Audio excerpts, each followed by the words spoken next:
Good morning, Many Path Spiritual Center, and welcome to the Sanctuary.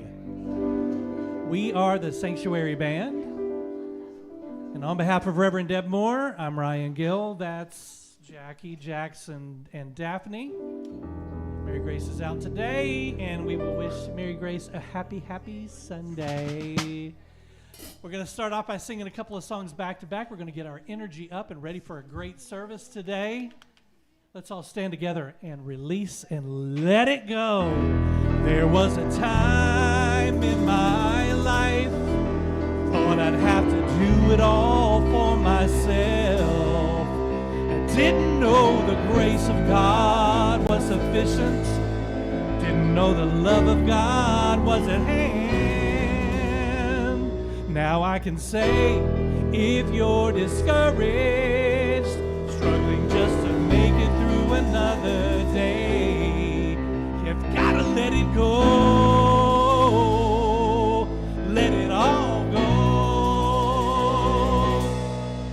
And this is what you have to say: I release and I let go. I let the Spirit run my life, and my heart is open wide.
sing. Please be seated. All right. And if you're a kid, not a kid at heart, but if you're a kid and would like to go with Miss Steph, now's your opportunity. Because I'm a kid at heart. All right, well, welcome everybody. Welcome to Many Paths Spiritual Center, formerly known as Unity of Music City. I think everybody here knows that we are like full speed ahead into a name change and a rebranding change to a name that really fits what we believe, teach here at Many Paths. And Many Paths Spiritual Center exists for 3 reasons, and I say this pretty much every week, so you should know this by heart. First of all, we're here to love you.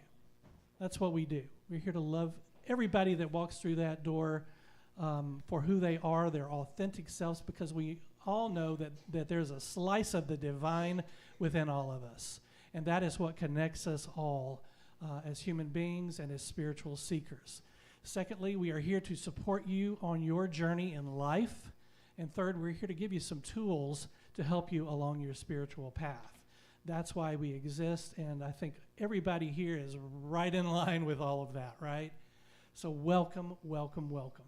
I do believe we've got a few announcements, so let's go ahead and get to those. It's not a few, it's probably quite a few. So. It's like 4 pages.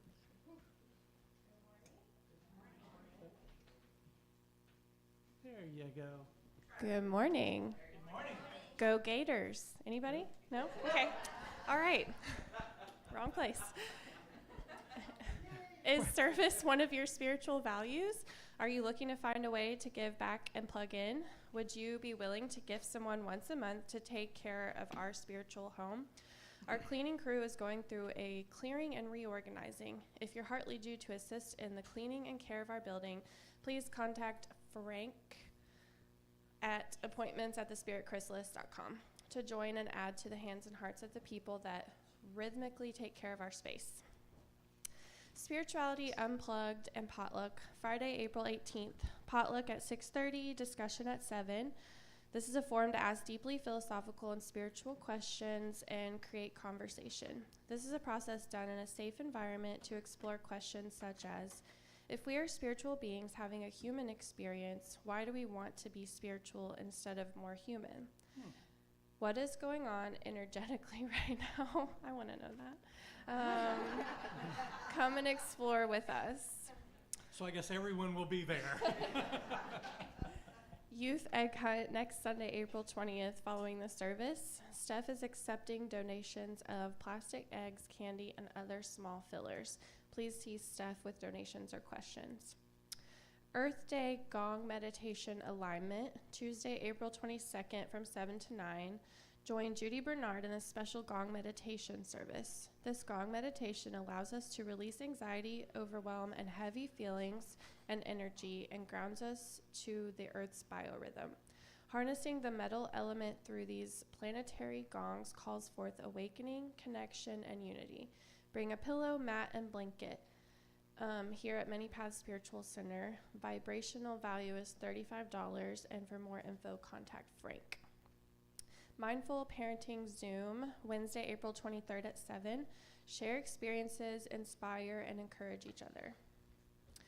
Many Paths Spiritual Center Workday, Saturday, April 26th at 9 a.m. Want to be of service, fix, clean, paint, or more? Let's tackle this temple, shine the shrine, and polish this parish up. Be a part of Gay Imps. I saw last week you made Julie say it, so I was watching. There you go. Grounds and Yard Improving Many Paths Space Workday. We'll have a hootenanny.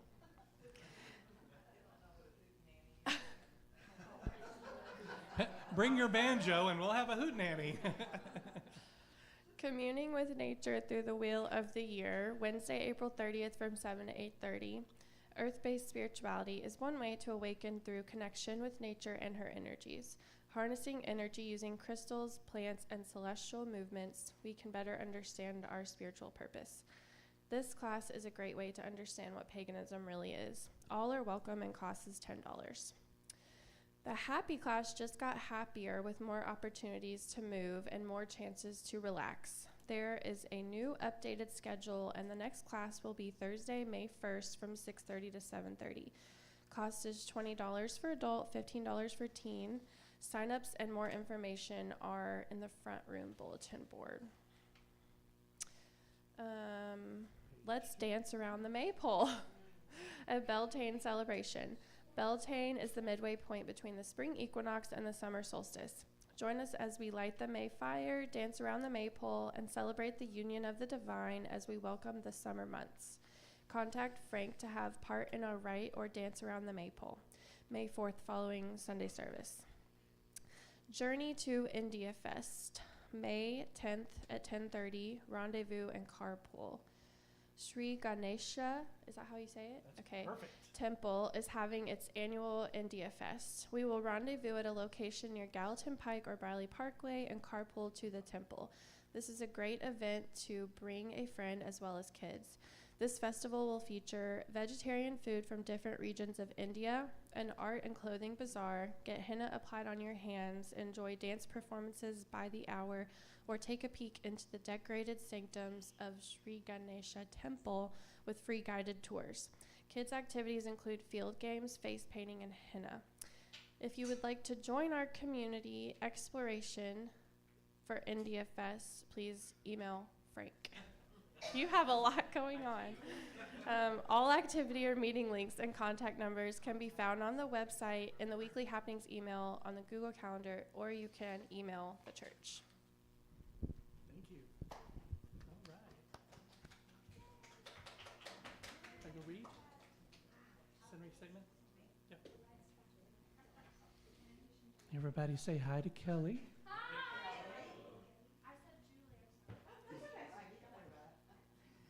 E. Yeah. E.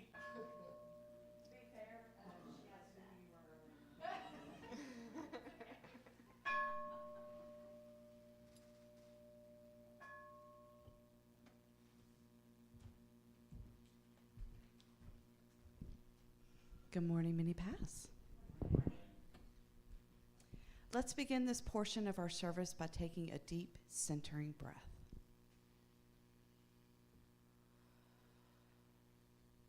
Today's centering thought is, my spiritual walk fascinates and fulfills me. Walking the spiritual... oh, it's the wrong one. Oh, I'm sorry. Sorry, guys. Today's centering thought is, intuition is a guide to spiritual understanding. For the spiritual being, intuition is far more than a hunch. It is perceived as divine guidance. It is called intuition because it is found by looking and tuning within. This inner insight is never taken lightly or ignored because it is teaching us from the inside out. When we take time to go within and tune into our higher self, our intuition becomes clear and can teach us what is ours to know. Intuition is understood in many cultures as fundamental to religious and spiritual experience. But consider this: no one can point to God as a material object or describe the physical dimensions of prayer. Worship is inherently an intuitive experience, a spiritualized dialogue between us humans being a spiritualized dialogue between us human being and what many call the divine. It is also important to remember that people who don't believe in God or aren't sure of God's existence can also have a strong intuition towards something greater, but may experience it in different ways. We call this psychic intuition or a gut feeling. Our intuition, especially when combined with prayer and meditation, can lead us down the paths that our lives need to travel to learn the lessons that we need to learn to move us in the direction of spiritual enlightenment. Simply said, listen to your intuition. Now please repeat these affirming statements after me. I am moving into alignment with my inner knowing. I am moving into alignment with my inner knowing. I am open to receiving divine guidance. I am open to receiving divine guidance.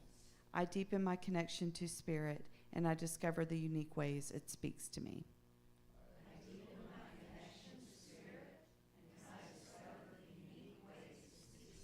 And so it is. All right. Listen to your intuition. Wow, there's a lesson for all of us. We hear that so much, but we never really think about it as a spiritual principle. But where does our intuition come from? On that note, let's sing. It's time for the monthly mantra. We started it last week. I am one, we are one. We learned the chorus last week, so I think we've got that down. So we'll focus on the verses this week. I got to do the second verse first, because it says, I'm just one drop of rain that falls from the sky, that runs to a stream, then the ocean by and by. And I could do worse than to give myself up on the crest of a wave in this ocean of love. I love that verse. So let's all stand together and see how much we remember.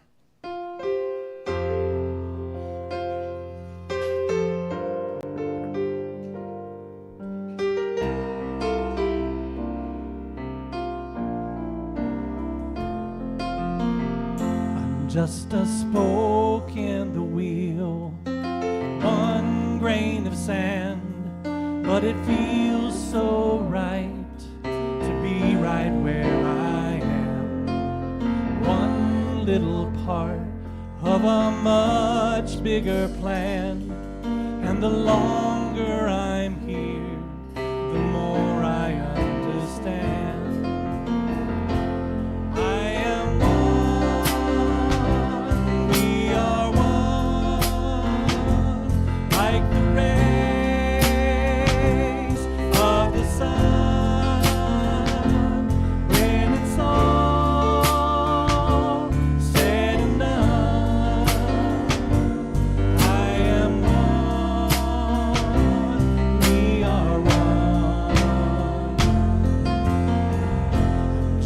One drop of rain that falls from the sky, that runs to a stream in the ocean by and by. I could do worse than to give myself up on the crest of a wave in this ocean of love.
Please be seated. Good morning, everyone, on this happy Palm Sunday. It's a pleasure to have you here. Thank you so much for coming and being with us, being in this space at the start of Holy Week here, this sacred time in the Christian tradition. So, what a beautiful time to share with your spiritual community. I invite you to do whatever it is that you need to do to focus only on the center of your being.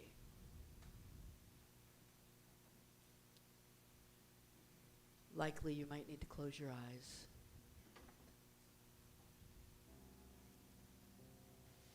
Shift your body however you need to shift your body so that it knows that it doesn't need your attention right now.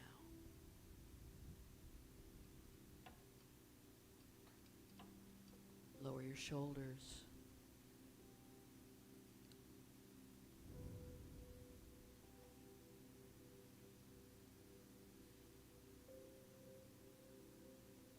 Put your attention on within.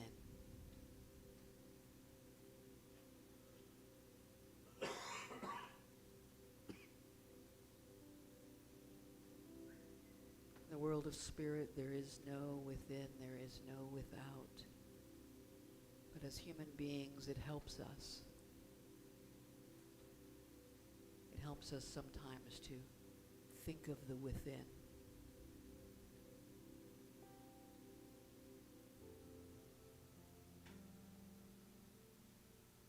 To remember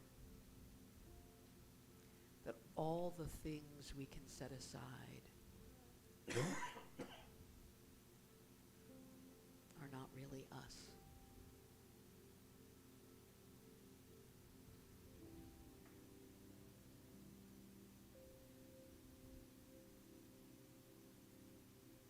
We set aside our worries and our desires. We can set aside our hurts and our joys.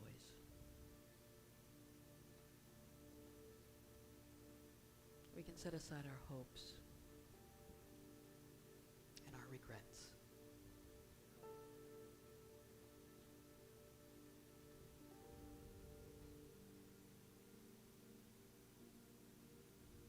And as much as it may feel like those things are a part of us, they're only a part of the experience of the human personality.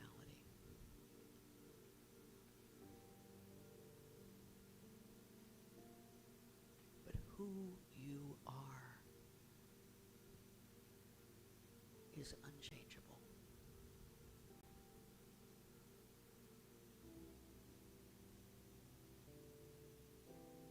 It is that sacred self deep within.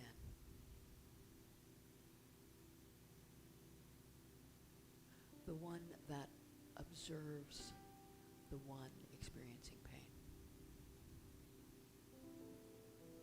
The one that observes the one experiencing anxiety.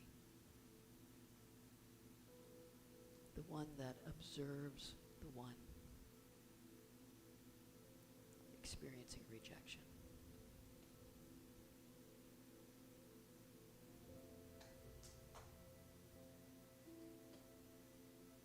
The spiritual journey is a journey within.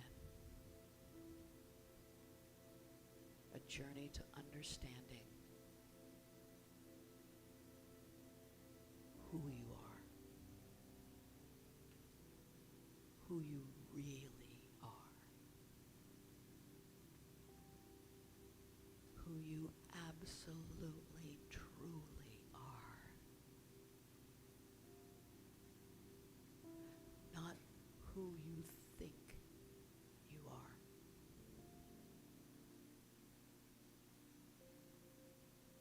Not who someone tells you you are.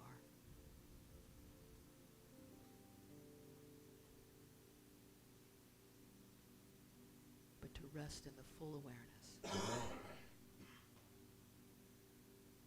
the real you.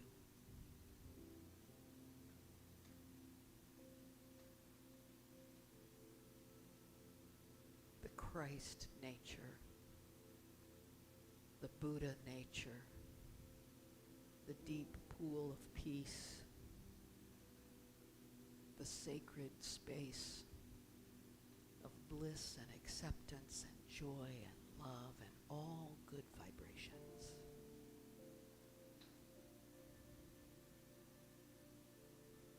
And the best way to make the remembering of that easier and easier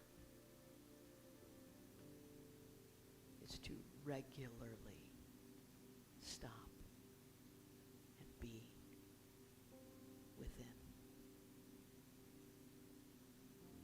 Together now,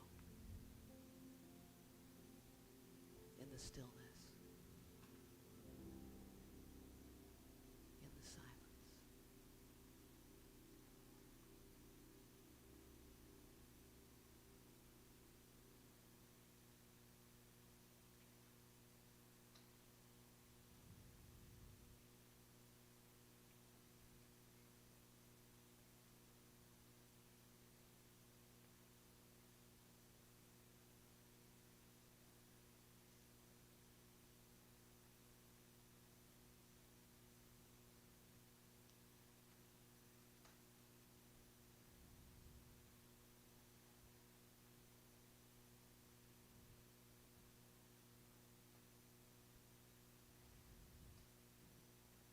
The essence of you is the spirit of divine love that brings you life, sustains your beingness, animates your person, moves you through this world, gives you the capacity for compassion, service, joy, love. There is nothing about that,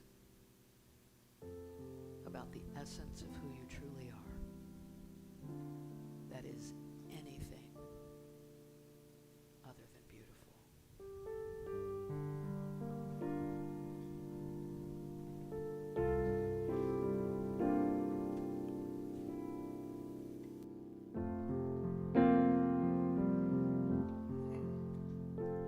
How could anyone ever tell you you were anything less than beautiful? How could anyone ever tell you you were less than whole? How could anyone fail to notice that your loving is a miracle? How deeply you're connected to my soul.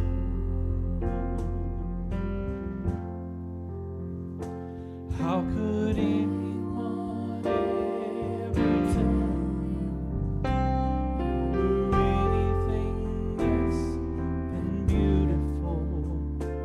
How could anyone ever tell you you were less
soul.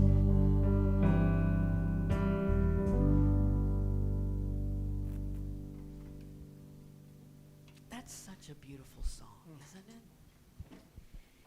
I mean, that's spiritual community 101. Spiritual community in a nutshell, how deeply you're connected to my soul. Good morning and happy Palm Sunday. I'll tell you, I was telling Nikki this morning, it doesn't matter how woo-woo or alternative you are. There's still something about getting ready for Palm Sunday and Holy Week and all that kind of good stuff. This is a big, big week around the Christian world for sure, but so many other traditions. The Muslim world honors Jesus. The Jewish world, well, they think about Jesus now and then. And the Hindus, I've got plenty of Hindu friends who have a statue of Jesus on their altar right next to Ganesha. So Jesus is kind of a big deal, right? Kind of a big deal. As is Frank Castellano, whom apparently every single one of you need to contact for one reason or another over the course of this next week. So he's here. If you didn't catch his email address, then just be sure and catch him after church, after service. So it is Palm Sunday, and as we know, Easter is a Christian holiday that is called a movable feast. Palm Sunday and Easter are movable feasts, and what that means is it doesn't happen on the same day every year, right? Easter happens on the first Sunday after the first full moon, called the Paschal moon, after the vernal equinox, the spring equinox, right? Now, there are a couple things to take into consideration about that. This year's a little bit odd. First off, for ecclesiastical purposes, the church has just set the spring equinox on March 21st.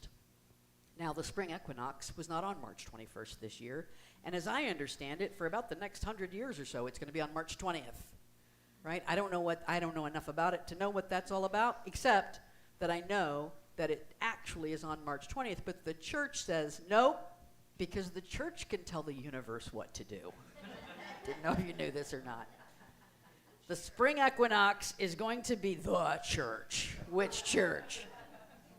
The spring equinox is always seen as March 21st, and if you were paying attention, the full moon was last night, which would have made Easter today. Except it wasn't the full moon until Sunday in Rome. Right? So over here, we could have had Easter today, but because we ain't Rome or Alexandria or wherever it is that still comes up with this, Easter is next week, right?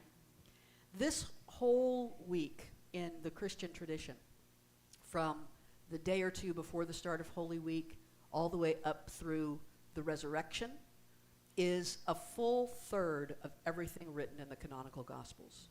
34% to be precise, because I can math, and I literally counted all the verses in the Gospels a couple years ago, and 34% of everything in the four Gospels that tells us about the life of Jesus focuses on this 1 week, right? This week is everything.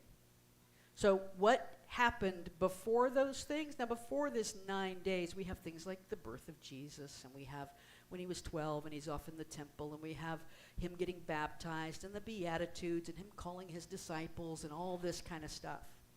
But what happens during this period of time? Well, it starts with the raising of Lazarus. Now, theologians don't always put the raising of Lazarus right before Holy Week, but many of them do. In one of the Gospels, it is placed right there. In another one, it's not necessarily placed right there. But the raising of Lazarus is, I think, always important to put with the Palm Sunday Holy Week discussion, because, as a good literature professor, it's foreshadowing, right? It's called foreshadowing. Somebody dies and comes back to life. Guess what's getting ready to happen in Act 3, right? So that's the first thing. And then, of course, it officially starts with the Jesus entering Jerusalem, Palm Sunday. Now, this is kind of an interesting thing that I don't know about you, but when I was growing up in the Christian church, this was all just, oh, isn't this great? Jesus is coming to Jerusalem, and everybody's throwing palms down, and it's just this happy little pleasant thing. But here's the thing. Jesus had been to Jerusalem, we would assume, many times before this. The Gospel of John has him in Jerusalem at least 4 different times. Everywhere that Jesus went wasn't that far from Jerusalem. I mean, Bethany was like 2 miles from Jerusalem. And I'm assuming that because they walked everywhere, they were better walkers than we are today. Like, I can do 2 miles in about 40 minutes. So, and I mean, I don't know if that's good or not. I don't know if I'm bragging. I'm not bragging. All right. I'm just strolling, Carolyn. I'm just strolling. I know that when I go to the trail and I want to walk 3 miles, it takes me about an hour car door to car door. That's all I know. All right? At any rate, he had been at Jerusalem many, many times before. What makes this time special? Now, it's Passover, and Passover it happened to be Passover. By the way, Passover was last night in the Jewish tradition, and it almost, a lot of times it'll align with Easter, but it doesn't always align with Easter because the Jewish calendar is different from the Christian calendar. I wonder why. Yeah, because they don't have BC and AD. It's not Anno Domini, the year of our Lord, in the Jewish calendar, right? And so they look at this, but the moon stays the same. So a lot of times Passover and the Christian Holy Week align with each other. In that era, it certainly did. Jesus was coming to Jerusalem for Passover. Passover was a celebration of the time when the Hebrew people were enslaved in Egypt, and the God of the Hebrew people had decided to get back at the Egyptians and was going to kill every male child under the age of 2, right? And so what he said was, all the Jewish people, all the Hebrew children, go and sacrifice a lamb and take the blood from the lamb and put it on the door, and the angel of death will bypass you and won't come to your house. Therefore, the Hebrew children were saved by the blood of the lamb. Foreshadowing. Right? Saved by the blood of the lamb. Also, speaking to the fact that Jesus himself, as a child, has to run off to Egypt to be saved from Herod for 2 years. I mean, it's all fitting together almost too nicely, as if it was written in retrospect, right? Just a little thing there. So Jesus is going into, it's Passover, I don't know what that was, but I want to hear it afterwards, all right? Jesus is going into Jerusalem, and he asked his disciples, he's stopping by Bethphage. I know we would say Bethpage, Tennessee, but it's over there, it's Bethphage. And he says to the disciples, he says, I want you to go over there. You're going to find this little house. You're going to see this donkey tied outside. You're going to tell the person, I need the donkey. They're going to give it to you. And almost as if, has he been there before? Is he just saying this? They go get the donkey. They bring it back to Jesus. And here's Jesus going into Jerusalem, right? And so Jesus goes into Jerusalem. Now, Jesus enters through the east gate. That is not the east gate of Jerusalem. Those are the gates going into the old city of Jaipur, India. And I put that there to tell you we're going to India in January. I also put that there because these are, a lot of times in our modern sensibility, it's hard for us to look back and to think about the gates of an old city. What does that mean exactly? Old cities were built like fortresses, right? And so the gates were literally, those would have been closable back in the day. They were big enough for, in India, they're big enough for a ruler to ride in on an elephant. That's why they are the size they are, right? But this is still a gate to the old city of Jaipur. You're going to see there's a bus getting ready to come under there. That must have been during COVID because never would you see that little traffic going through there, right? And you could get tuk-tuks, everything. It's just part of the thing. So he's getting ready to enter through the gate. Now, theologians have theorized that Pontius Pilate the governor of Judea under Tiberius Augustus Caesar, the emperor, he would enter on the first day of Passover week. This is a big deal. He would enter on the first day. He was not Jewish, but he's ruling a Jewish people. And so he's coming in on the first day of Passover week through the western gate, right? Jesus enters through the eastern gate. Pontius Pilate enters through the western gate. The east is symbolic of birth, awakening, new life, the rising sun.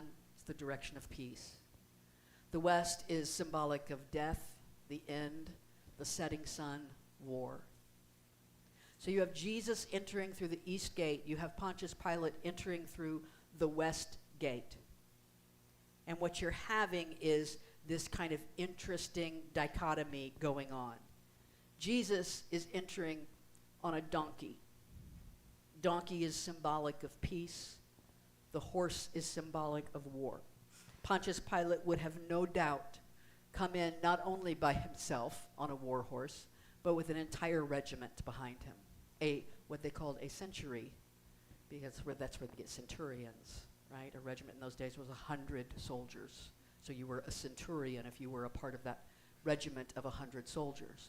He would have come in with pomp and circumstance on his war horse through the western gate, and Jesus would have come in through the eastern gate on a donkey, the symbol of peace, humility. Remember when there's another famous donkey in the story of Jesus? You remember that? Another famous donkey. I didn't say ass, all right? There's another famous donkey. Mary. Mary and Joseph, right? They took a donkey and they rode to Bethlehem before Jesus is born. This is a symbol of humility. This is a symbol of peace, right? So the Jewish leaders were already suspicious of Jesus. I mean, he just raised a man from the dead. He's getting more and more people following him. They're concerned about him. You've got these different forces going on here. You've got the governors of Rome, who are pagan, right? They're not Jewish. They're following the Roman gods. You have the Sadducees and the Pharisees, the leader of the Hebrew people, and then you have the people in themselves, and you got Jesus going on here. So they're keeping their eye on Jesus because he's starting to get attention. And when Jesus comes to Jerusalem this time, he comes on the back of the donkey, and people stop and they lay down palms before him. We've often seen this as, oh, people are like, yay, welcoming Jesus. Was it really that, or was it a march on Washington? Was it a protest? We have opposing forces coming into the city from different sides.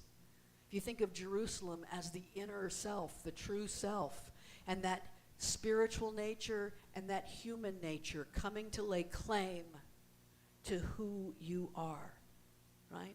The Roman Empire went all the way to Great Britain at this time. It was huge. It was pretty much the entire Mediterranean world, and the Roman strategy was pretty much to leave the Hebrew people alone, to leave the Jewish people alone, as long as the Jewish leaders kept the Jewish people in line. And so that was the way it worked. So Jesus had anything that was going to upset the apple cart was not only oppressed or suppressed by the government, it was suppressed by the church. And so the attention that Jesus was starting to get made the high priest nervous. And the high priests have become very comfortable with the Roman governors. I don't know if there's any other place in history where we can see a religion becoming very comfortable with politics. Maybe I can think of one if I think long and hard enough. But nonetheless, the religious leaders had become part of the system, part of the 1%. And Jesus was marching into Jerusalem to speak truth to power. Because what he does the entire week is has Pharisees and Sadducees following him around trying to trick him. And he stands in his truth all week long. So the spiritual light of Jesus trying to illuminate the inner space, the beingness, the Jerusalem of the heart, has this vast array of forces against him, not the least of which are the government and religion. And Palm Sunday and Easter contain this complete metaphor for the two vital steps of the spiritual journey. And this first step, the going within, is about awareness. It's about knowing who you are, getting clear on what is real and what is not real. So we're using the Gnostic scriptures, as we mentioned last week, the Nag Hammadi scriptures, the non-canonical scriptures. And this is what the Gospel of Mary tells us. Mary, by the way, is described in this and the Gospel of Philip and the Gospel of Thomas as the most loved of all of Jesus' disciples. He would often kiss her on the mouth, is what they say in the Gospel of Philip. And there are times when Mary is asked by the other disciples, please instruct us, because we know he loved you most and he told you things he didn't tell us. And the Gospel of Mary says this. These are the words of Jesus. Be on your guard so that no one deceives you by saying, look over here or look over there, for the child of humanity exists within you. This is the ADHD version of the gospel, right? This is the squirrel verse. Look over there, squirrel, right? Let's feel a little called out over there.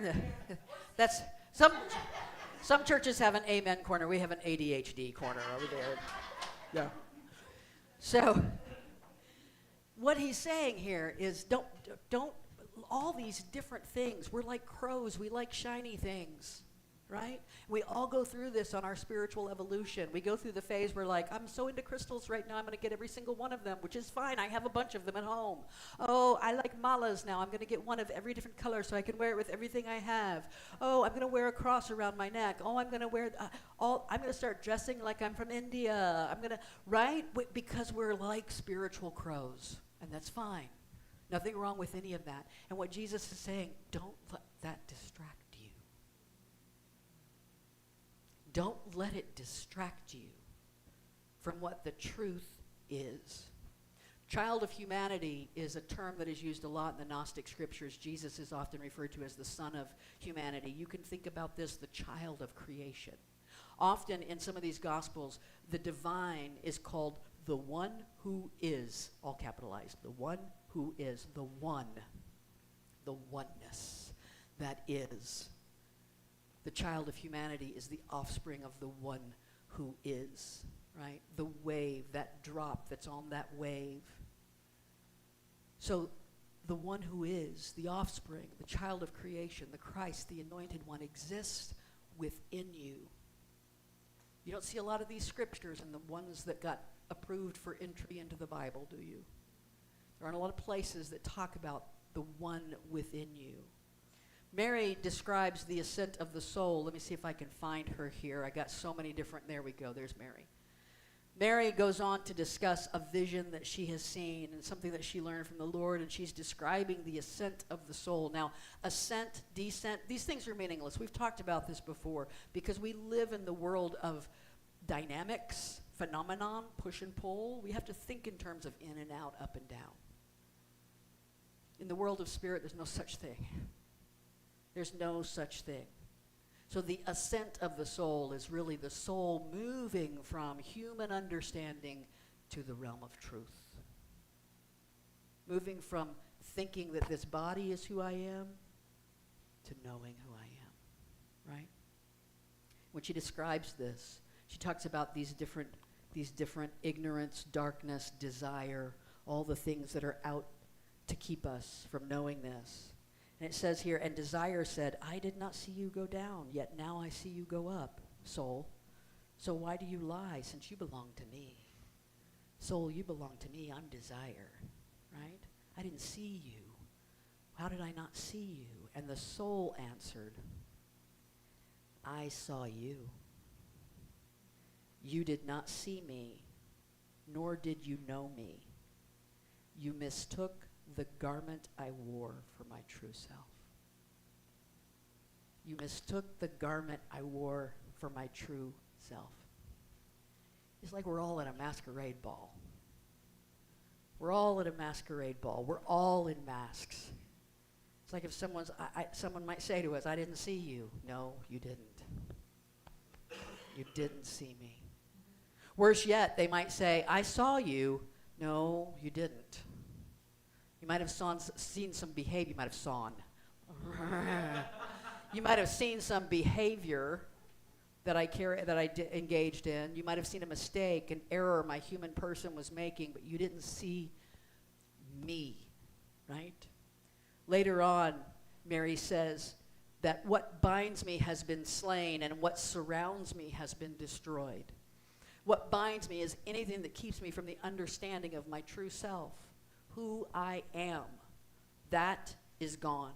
So we go to understanding. We want to understand what is real and what is not real. That is central to the human spiritual evolutionary process. I remember the first time I read the Four Agreements, and Don Miguel Ruiz is talking about, this is a dream, and I'm like, this is my life. How is this a dream? I don't understand this difference between what is real and what is not real, and this takes a lot of work, it seems. But in the Gospel of Philip, he tells us this. Listen, do you remember a couple weeks ago when I said early in my spiritual deconstruction that someone had asked me, do you still believe that Jesus Christ died on the cross to save us from our sins? And my response had been, I'm going to have to define a few of those terms before I can answer that question for you, right?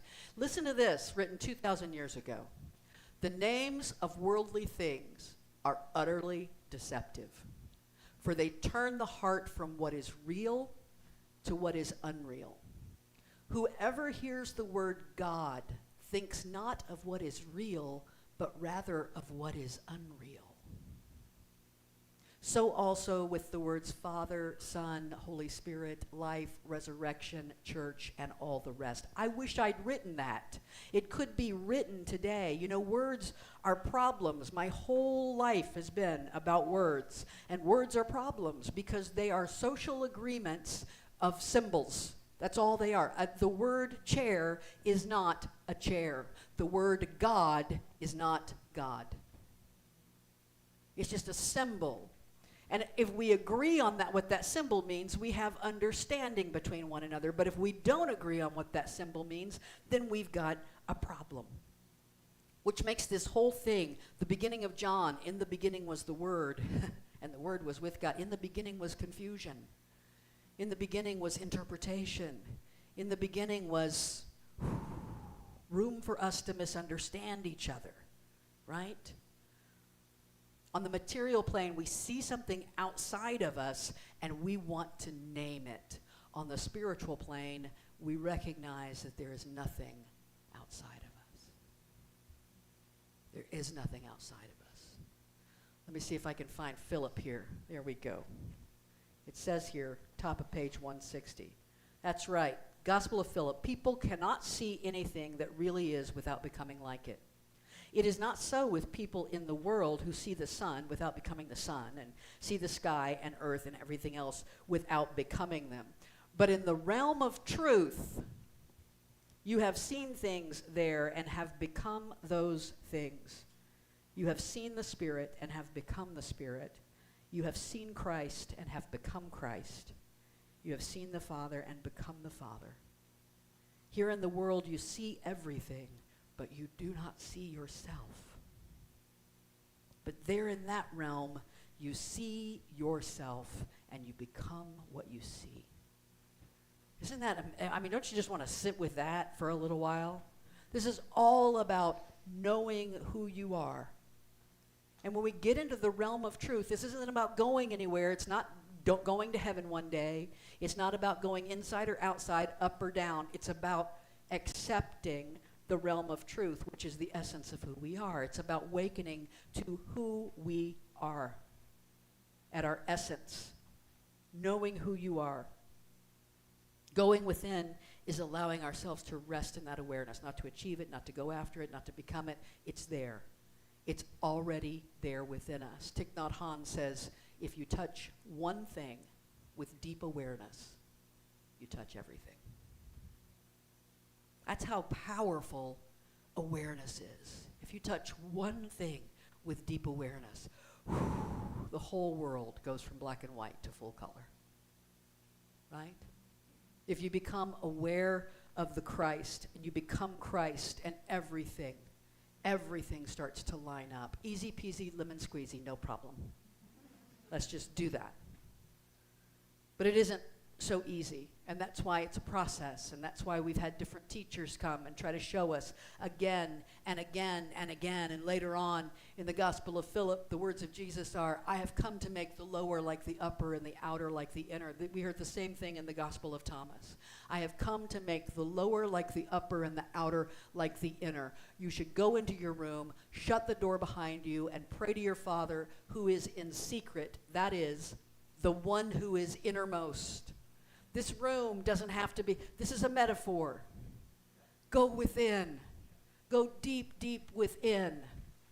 To the one who is innermost in the Holy of Holies, the inner sanctum. And what is innermost is the fullness. I introduced a word to you last week, a Greek word, pleroma. Do y'all remember that? Pleroma, meaning the fullness of God, the fullness of the divine, the fullness from which we come. What is innermost in you is the fullness, the whole, the oneness that can't be divided, the one who is. Jesus is saying, I've come to demonstrate how the human enters through the gates of spirit. How you go within and become aware. In the Dialogue of the Savior, which is another book in the Nag Hammadi scriptures, the disciples ask, what is fullness and what is deficiency?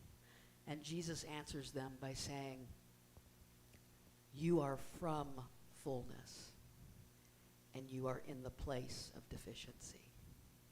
Whew. I'm telling you what, the makers of The Secret didn't know that verse existed, or they would have put it in there, right? This is why we understand or think we understand concepts like lack or without or not having enough, because we live in this place of deficiency. But you're from fullness. You're born from fullness. You're the child of humanity. You're the child of the divine, right? How important is this? It's everything.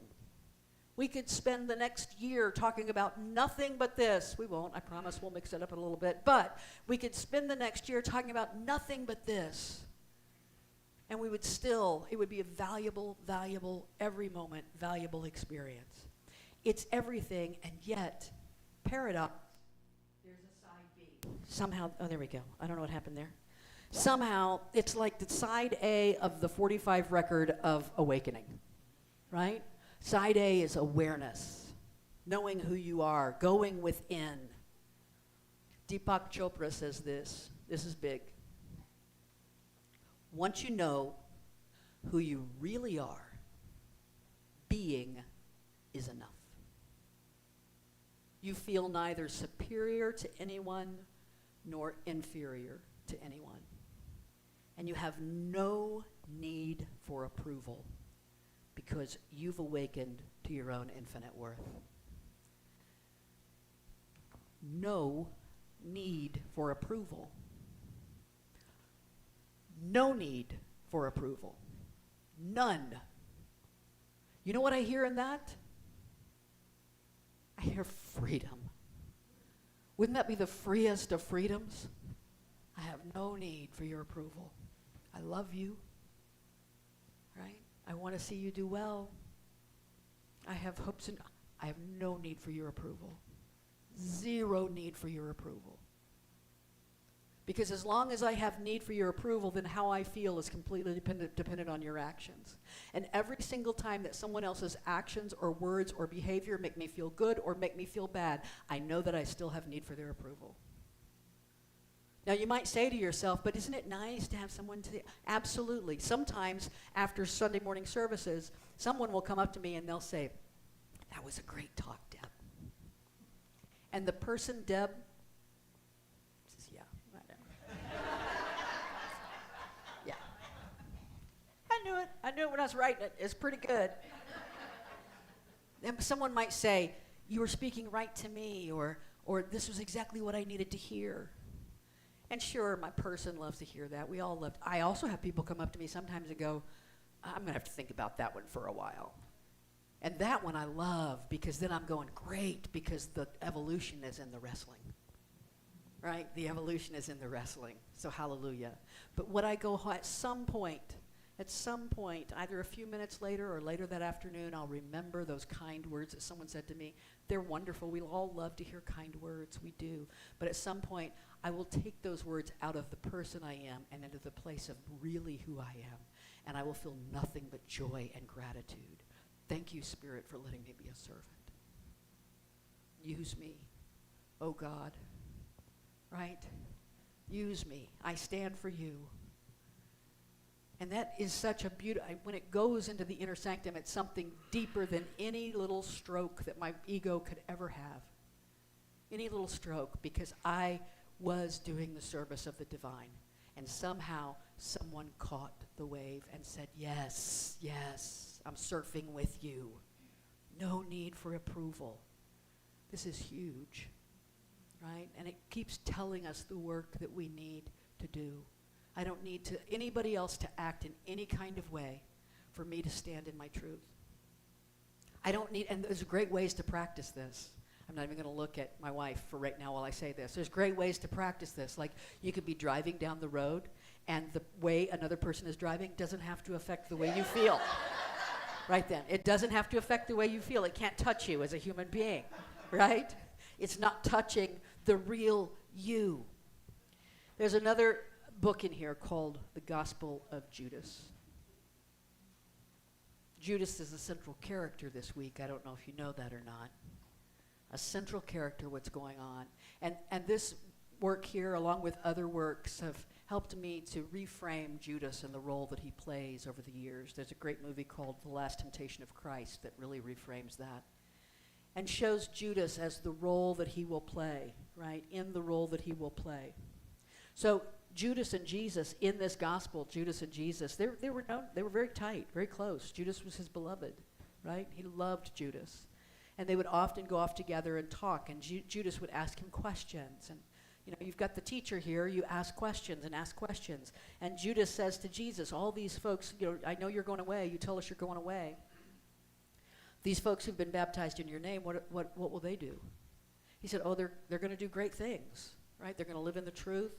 They're going to make great sacrifices at the temple. They're going to heal people. They're going to walk around. They're going to do all these incredible things, right?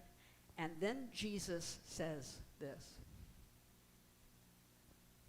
but you will exceed all of them, for you will sacrifice the man who bears me.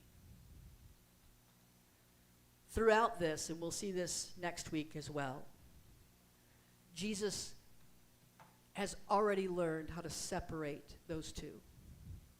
Jesus is not being sacrificed on the cross.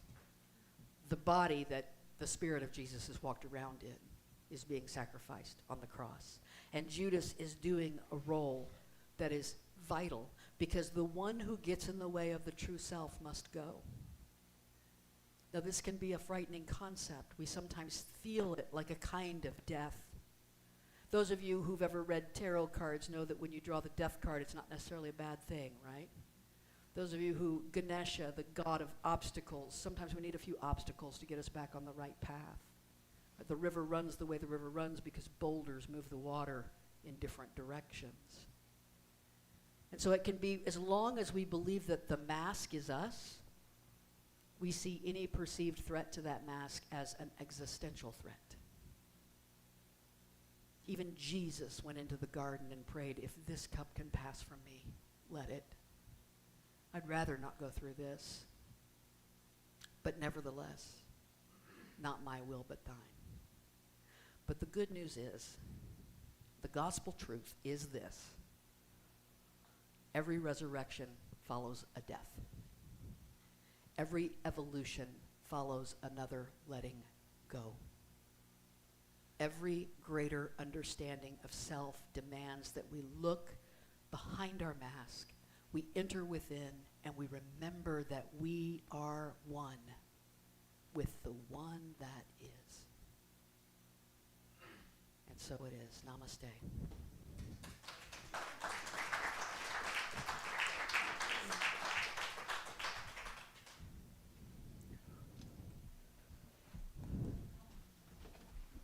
Thank you, Reverend Deb.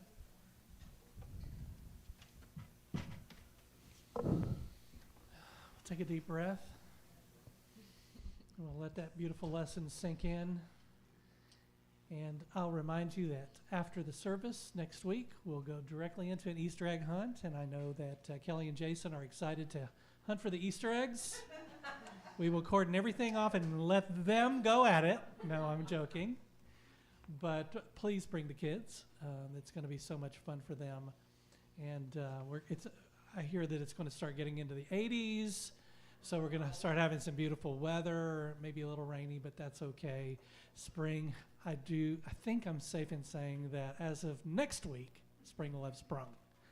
So and if I jinx it, you can just 50 lashes with a wet noodle. All right, I want to remind everybody that on Tuesdays we have the What's Happening newsletter coming out. I want so that's going to have all this good stuff coming up in there. We have our donation, our blue vase in the back for our donations, and the PayPal code back there. Don't forget to put your donation in before you leave. Everything we do comes from you, so we appreciate everything that you do for your spiritual community. Shall we stand up and say the prayer for protection together as we prepare to leave? Here we go. The light of God surrounds us. The love of God enfolds us. The power of God protects us. The presence of God watches over us. Wherever we are, and all is well.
Thank you so much, everybody.